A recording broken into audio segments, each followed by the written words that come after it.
হে রব্বুল আলামিন, আমি এক হতভাগা স্বামী, আমি স্ত্রীর জন্য হয়েছি তোমার দরবারে।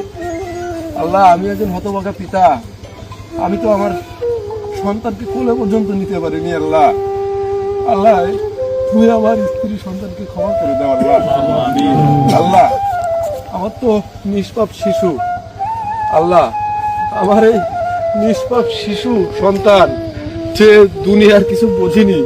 আল্লাহ, ও তো দুনিয়ার কোনো কিছু পাপ করেনি।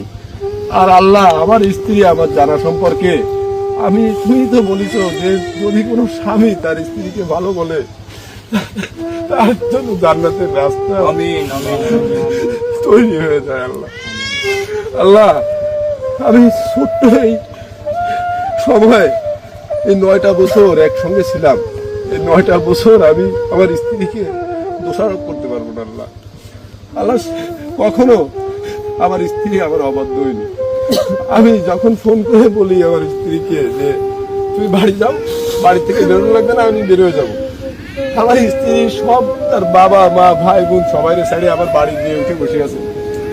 তার বাড়ির থেকে বললেও সে আসেনি, কারণ তারা আমার স্বামী যেদিন বলবে সেদিন আমি চলে আসবো। আমি এর থেকে আমি আর আমার স্ত্রী আমার আল্লাহ, আমার বলার ভাষা নেই। আল্লাহ, আমার স্ত্রী যদি কোনো ভুল ত্রুটি চলার মধ্যে করে থাকে, আল্লাহ ক্ষমা করে দাও। আল্লাহ, আমি স্বামী হিসেবে আমি তোমার কাছে ক্ষমা চাচ্ছি। আল্লাহ, আল্লাহ আমার স্ত্রী যদি হত্যা হয়ে থাকে, আল্লাহ তুমি এর সঠিক বিচার করো। আল্লাহ, এর সঠিক তদন্তের মাধ্যমে তুমি এর বিচারের ব্যবস্থা করো। আল্লাহ, আল্লাহ আমি স্বামী হয়ে তোমার দরবারে হাত তুলেছি। আল্লাহ, আল্লাহ আমার কথা বলার শক্তিও নাই। আল্লাহ, আমার স্ত্রীকে তুমি ক্ষমা করো। আমি রব্বুল আলামিন, আমি এক হতভাগা স্বামী, আমি স্ত্রীর জন্য হয়েছি তোমার দরবারে।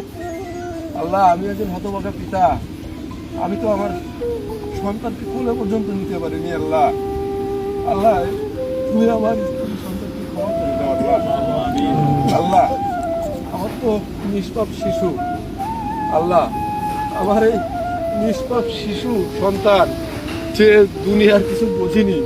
আল্লাহ, ও তো দুনিয়ার কোনো কিছু পাপ করেনি।